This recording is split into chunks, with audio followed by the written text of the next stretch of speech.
Bonjour, je vous retrouve aujourd'hui dans cette nouvelle vidéo pour vous parler de la prochaine pleine lune qui aura lieu le 14 juin 2022 et cette prochaine pleine lune se fera dans le signe du Sagittaire que vous voyez ici.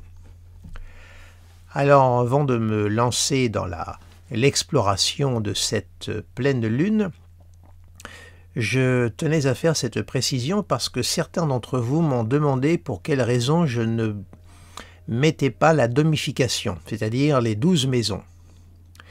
Alors c'est très simple, si je mettais les 12 maisons, c'est-à-dire que je ferais cette pleine lune pour Paris avec l'heure de Greenwich. Or, la pleine lune, je préfère la traiter d'une façon générale parce que ni Paris ni la France ne sont le centre du monde. Et tenir compte de la domification dans l'analyse de la pleine lune reviendrait à la réduire, à la circonscrire uniquement à la France. Voilà pour quelle raison je ne traite pas je n'indique pas les 12 maisons dans mes interprétations de cycles de lunaison. Alors bien sûr, pour mes consorts et confrères qui traitent de pleine lune dans le cadre strictement, je dirais, de la France, je comprends parfaitement et il est tout à fait logique qu'ils mettent les domifications. Voilà, cette petite précision faite, maintenant nous allons ensemble partir à la découverte de cette pleine lune qui donc, disais-je, se fait dans le signe du Sagittaire. Hein. Alors je vous l'ai déjà expliqué, hein, c'est l'alignement Soleil, Lune et la Terre. Hein, voilà. Et là, la Lune est à son plein parce qu'elle prend la totalité de la lumière du Soleil et donc elle est à son plein, la pleine Lune. On voit que cette lunaison se fait en signe double ou en signe mutable, à savoir l'axe Gémeaux-Sagittaire. Donc ça marque déjà une pleine Lune très mobile. C'est une pleine Lune qui se fait dans un signe de feu, le signe du Sagittaire, et la planète qui a maîtrise sur le signe du Sagittaire n'est autre que Jupiter. Donc c'est une pleine lune plutôt large, plutôt expansive. Ce n'est pas une pleine lune dans l'économie. Elle est jupitérienne, elle est jovienne, comme on dit, cette pleine lune. Donc elle est plutôt, on va dire, une pleine lune joviale, hein, puisque ça, les mots découlent de là. Hein. Donc on a plutôt là une pleine lune, donc plutôt chaleureuse, expansive, qui n'est pas dans la retenue, qui peut évidemment être dans des moments d'embrasement puisque c'est une pleine lune en signe de feu. Alors je vais immédiatement poser, je dirais, le point sensible de cette pleine lune parce que je trouve que ça vaut la peine d'aller directement comment dirais-je, au point névralgique, pour employer un terme d'acupuncture, au point névralgique de cette nouvelle pleine lune, et je vais poser immédiatement Neptune. Vous voyez, voilà. Neptune qui, comme vous le savez, est toujours dans le signe du Poisson. Il va y rester jusqu'en 2026, Neptune. Donc Neptune en Poisson, et vous voyez que cette pleine lune est au carré de Neptune. Donc on a là une pleine lune qui est totalement mobile, en signe mutable. Et avec Neptune, on a une lunaison, je ne vais pas dire qu'elle se neptunise, mais tout au moins on a là entre une pleine lune dans le signe du Sagittaire avec Jupiter qui est plutôt expansif, au carré d'un Neptune Poisson qui est plutôt un aspect de débordement, on a quand même là une pleine lune qui déborde, une pleine lune qui sort des cadres. Alors quand je dis une pleine lune expansive et qui déborde, il faut l'entendre sur tous les plans. C'est-à-dire, sur le plan général, ça peut occasionner des mouvements, je dirais, géologiques, météorologiques, peut-être très importants. Hein. Ça peut être des pluies diluviennes, ça peut être donc. Retenez le mot-clé, je ne vais pas vous énumérer la liste des possibilités de mouvements naturels qui peuvent se produire. Retenez que c'est une pleine lune qui déborde, qui sort des cadres, qui n'a pas de contour, hein, qui n'a pas de limite. Voilà, elle est complètement expansive. Elle est hors cadre, hors limite, hors champ. Voilà, retenez ceci. Et puis sur le plan individuel, sur le plan psychologique, eh bien c'est du même ordre. C'est une pleine lune aussi qui joue sur le plan émotionnel, énorme. Une pleine lune frissonnante, une pleine lune hyper réactive.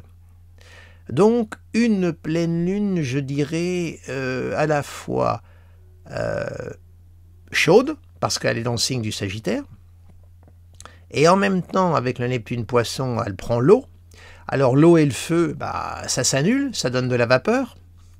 Donc ça veut dire quoi? Ça veut dire qu'au niveau des actions individuelles, il va falloir quand même être vigilant sur ce que l'on va faire, parce que ça peut être de la vapeur, ça peut être de la fumée, et puis il n'y a rien qui se concrétise. Alors je tiens à signaler qu'un cycle de lunaison, il faut le suivre dans son intégralité.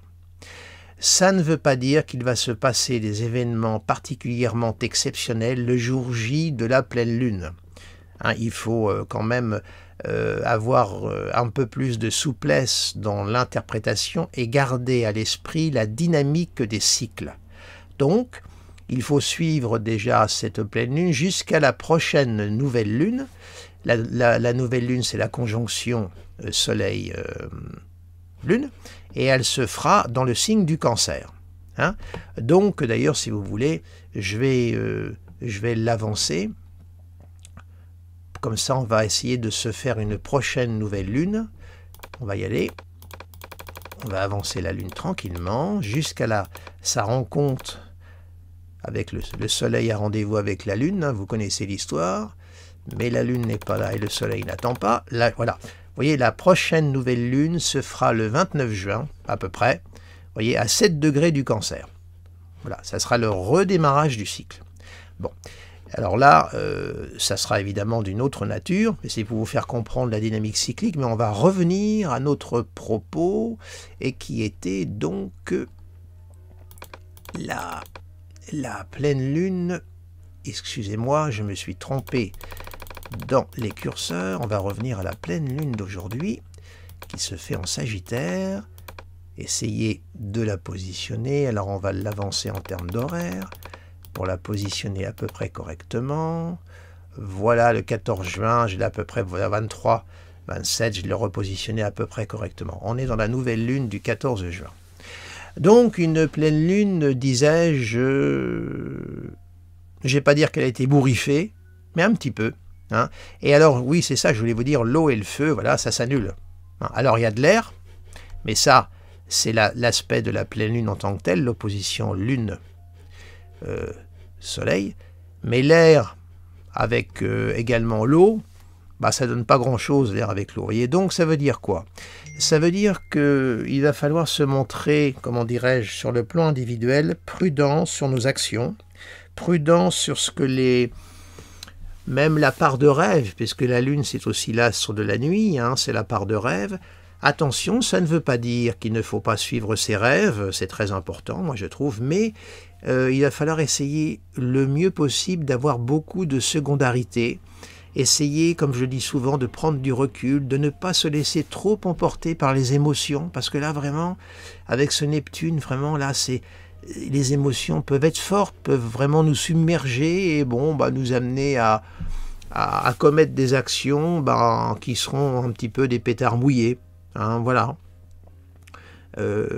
Sur le plan personnel, alors évidemment, les natifs du Sagittaire, des Gémeaux, des Poissons et de la Vierge sont particulièrement concernés, en particulier les natifs du 3e décan. Voilà. Donc, voilà. Vous verrez bien comment vous allez vous sentir dans ce cycle de lunaison, hein, jusqu'à la prochaine nouvelle lune. Hein. La lune, c'est aussi l'âme, la mobilité, donc ça peut être un moment aussi où vous ferez des rêves, peut-être, importants. Je vous invite à les noter, si c'est le cas, notez-les, et puis essayez un petit peu d'en tirer votre propre interprétation. Hein. Alors, puisque cette pleine lune se fait dans le signe du Sagittaire, eh bien on va positionner immédiatement Jupiter, puisque Jupiter participe grandement de cette pleine lune.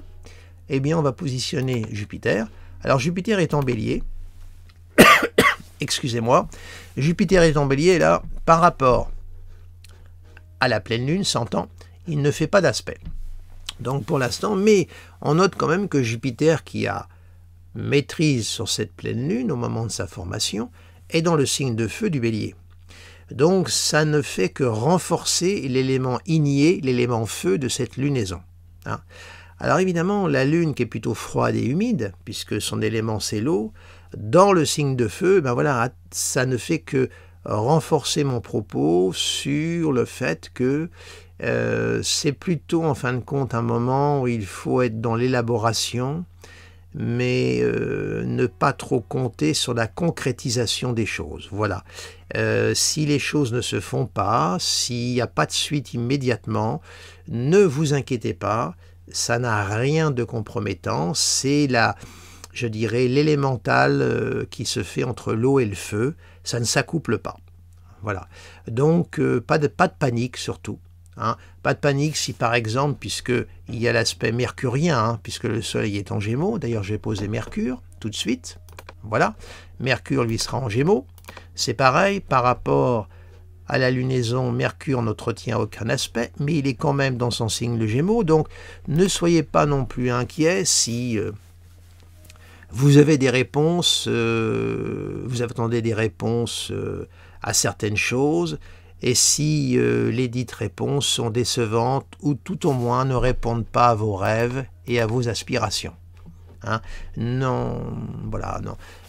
Je comprends, selon l'importance peut-être de ce que vous escomptez, ça peut être une grande déception, mais dites-vous que peut-être que le terrain n'était pas assez solide et qu'il y a peut-être des choses peut-être à revoir, ou alors que ce n'était pas peut-être la bonne direction qu'il fallait prendre. Voilà, alors on va continuer à positionner les planètes au fur et à mesure. On va positionner tenez Vénus, puisque je suis avec Mercure, on va mettre Vénus à côté. Voilà, alors vous voyez, on a une Vénus également qui est en Taureau. Alors cette Vénus, elle est conjointe quand même au nœud nord, elle est quand même importante, elle est au semi-sextile, au semi-carré, pardonnez-moi, de Jupiter. Alors, bon, écoutez, c'est une Vénus en Taureau, d'abord elle est belle en Taureau, hein.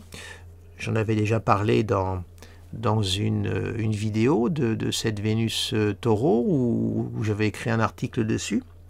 Donc elle est au semi-carré de Jupiter. Bon, c'est une pleine lune qui s'embrase, qui est plutôt débordante là. Hein. Ce semi-carré n'a rien de critiquable. Alors évidemment, Vénus aussi, c'est l'échelle des valeurs. Alors ça peut être un moment aussi où certains d'entre vous vont essayer peut-être de régler des questions liées à Jupiter. Jupiter, c'est le droit, la justice. Peut-être que avec la Vénus Taureau, il y aura peut-être des litiges à régler, des choses à clarifier. Il ne faut pas oublier que Vénus, c'est aussi la vie sociale, la vie également, les associations, puisque n'oublions pas que Vénus a maîtrise sur le signe de la balance. La balance, c'est la maison 7, hein, si on revient à des éléments de base.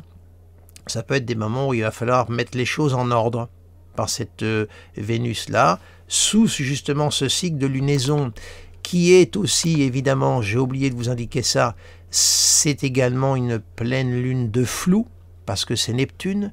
Neptune, c'est jamais clair. Il y a toujours une opacité qui règne, donc là aussi, il y aura peut-être des choses à tirer au clair. Alors avec Jupiter, ça peut être des moments très carrés. On met les points sur les i et les barres au t. On a décidé de ne pas se laisser trop justement emporter par les sentiments ou les émotions. Alors on va poser Mars, tenez, puisque Jupiter est dans le signe du Bélier, donc on va mettre le maître de cette position qui est Mars, et Mars est dans le signe du Bélier, comme vous le savez, voyez, et il envoie, bon, un trigone quand même assez large, hein, soyons clairs, puis c'est même un trigone d'ailleurs dissocié, il est en train de se défaire, bon, puisque mon logiciel l'a quand même indiqué, il est quand même... Alors c'est vrai qu'avec la Lune, j'ai mis des orbes beaucoup plus larges, hein, puisque la Lune est un principe expansif, donc j'ai mis des orbes beaucoup plus larges avec les luminaires. Alors là, ça rajoute un petit peu d'huile sur le feu, puisque Mars est au trigone de la Lune. Voyez, donc on a quand même là un renforcement de ce que je vous ai dit par rapport à cette pleine lune en signe de feu. Ça donne quand même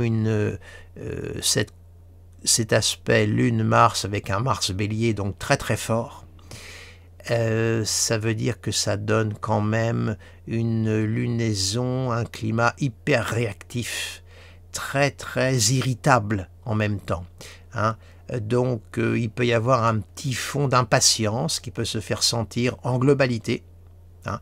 Et puis après, évidemment, sur le plan des événements naturels, cette conjonction Jupiter-Mars en Bélier, c'est du calorique, c'est du très très chaud.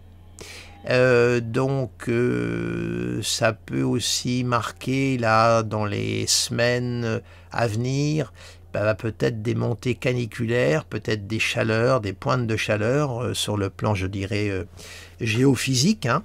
Voilà, il y a un côté quand même calorique également dans cette... En fin de compte, c'est une pleine lune qui est très paradoxale, puisqu'elle est liée à Neptune, vous voyez, donc elle est plutôt évanescente quelque part, et le côté calorique de sa position avec les soutiens qu'elle a fait qu'il y a un paradoxe, effectivement, entre les deux. En termes d'énergie, si on aborde également les aspects en termes d'énergie. Alors on va positionner Saturne, important Saturne, hein, la colonne vertébrale. Voilà, Saturne est en Verseau. Et vous voyez qu'il est quand même là, dans cette lunaison, il est quand même très très important. Il est au sextile de la pleine lune, un sextile appliquant, au trigone du soleil, forcément, au carré de Vénus. Enfin bon, c'est un carré le carré est également appliquant, puisque Vénus est en train de se diriger vers le carré exact. Le carré de Mercure est un peu... Le carré de Mercure est un petit peu... comment dirais-je, large, hein, surtout que Mercure est rentré pardon, excusez-moi, dans le signe des Gémeaux, donc les planètes sont dans des signes compatibles, des signes d'air, donc pour moi c'est un carré qui perd totalement en force, hein. Il y a l'orbe large, mais il perd totalement en force. Tout au moins, nous avons un Saturne qui est également au semi-sextile de Neptune. Bref, le Saturne est quand même très très fort. Alors, il vient un petit peu, là, par le fait qu'il est en relation avec la pleine lune, il vient un petit peu apporter une note quand même de contrôle, hein. D'un côté, il y a le carré de Neptune, et de l'autre côté, il y a quand même le soutien de Saturne. Ça fait quand même un équilibre. Saturne vient temporiser, vient un petit peu mettre des normes, mettre des bornes à ce qui peut déborder. Donc ça veut dire que s'il y avait des débordements, s'il y avait des éléments qui dans un premier temps nous échappent, nous encerclent, nous environnent, nous dégringolent dessus, eh bien avec Saturne on parviendrait quand même à endiguer, à baliser et à contrôler malgré tout ces risques d'envahissement et de débordement. Donc on a plutôt là un Saturne qui est positif. Alors certes, le carré à Vénus, après, Vénus, évidemment, là, de nouveau, elle est au carré de Saturne, avec le semi-carré de Jupiter. Vous voyez, voilà les aspects de cette Vénus. Comment dirais-je? Eh bien, c'est vrai que c'est un moment où il peut y avoir une petite vague de froid dans l'expression des sentiments. Un petit moment où on peut peut-être se sentir seul, un petit peu abandonné, ça peut être un petit moment de mélancolie, surtout qu'il ne faut pas oublier que la Lune est exaltée en Taureau, hein. N'oublions jamais, donc la pleine Lune, là, quelque part, joue sur cette Vénus natale. Alors ça peut être des petits moments comme ça, des petits moments de vague à l'âme, peut-être. Bon, rien de bien méchant, mais voilà, ça peut être des petits moments de flottement, donc natifs du Taureau, entre autres, hein. Écoutez... si c'est le cas, si vous vous sentez seul, un petit moment abandonné, rompez ces moments-là et puis envoyez des messages autour de vous. Hein, essayez de ne pas vous laisser trop envahir par cette sensation-là. Alors continuons à explorer cette pleine lune et on va positionner Uranus qui est en Taureau. Voilà, Uranus est ici. Alors on voit que il y a toujours la conjonction Vénus-Uranus, mais qui est en train de se détacher. Uranus est en Taureau. Et Uranus, hormis la conjonction à Vénus, ne fait pas d'aspect dans cette lunaison. Donc, il intervient peu.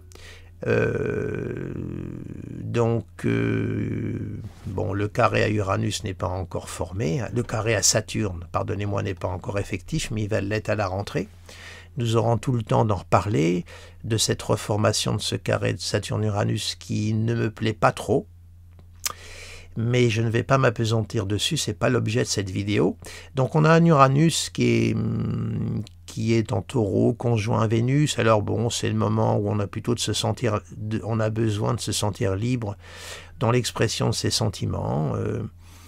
Ça peut être un petit moment aussi pour les créateurs, les artistes, Uranus, Vénus, Eureka, j'ai trouvé. Hein, ça y est, ça peut être un moment aussi d'inspiration intense. Hein. N'oublions pas que cette pleine lune est dans des signes mobiles.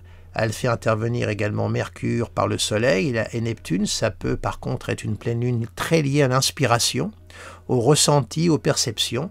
Sur ce plan-là, cette lunaison est excellente. Et puis on va positionner Pluton. Et oui, sur Pluton, il est en Capricorne.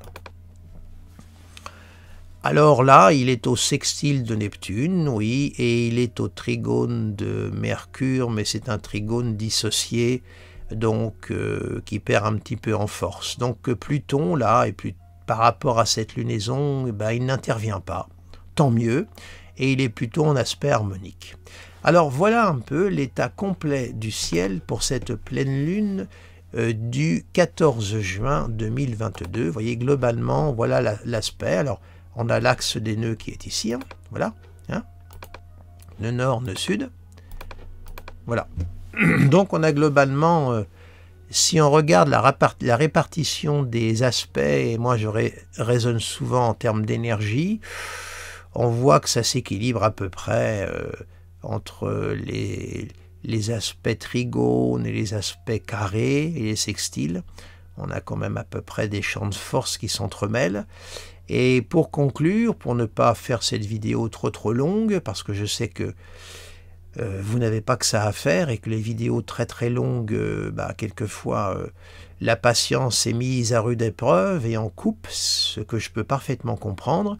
Voilà, je dirais globalement que c'est une pleine lune très mobile, donc qui peut être très riche sur le plan créatif, parce qu'elle met en jeu les émotions, et puis avec Neptune, et Neptune c'est aussi l'inspiration, donc elle est très bonne sur ce plan-là. Par contre, sur le plan matériel, sur le plan du solide, attention, parce que ça peut être une pleine lune où comment dirais-je, les choses, on peut avoir le sentiment que les choses nous glissent entre les doigts, vous voyez.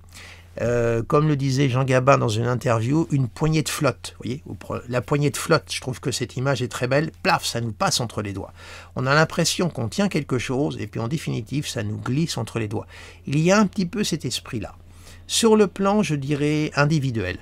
Et après, sur le plan collectif et phénomène naturel, là, malheureusement, écoutez, ça, on n'a pas, comment dirais-je, on n'a pas le contrôle là-dessus, on est obligé donc de répondre et de se montrer réactif.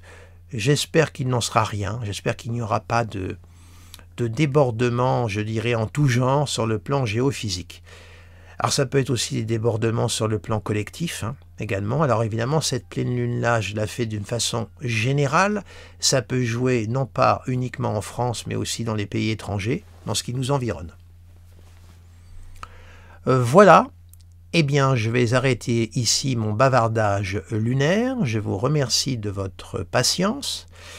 Donc, comme je dis toujours, hein, pour les nouveaux abonnés, n'hésitez pas à vous abonner à ma newsletter. N'hésitez pas à partager cette vidéo si vous estimez qu'elle en vaut la peine. N'hésitez pas non plus à vous inscrire à mon site internet puisque je rédige également des articles. Et mettez un petit pouce, un petit j'aime, c'est plutôt sympathique pour moi. Voilà, ça coûte pas cher et ça me fait plaisir. Et sur ce, je vous remercie de votre attention, de votre patience, de votre fidélité et je vous dis à très bientôt.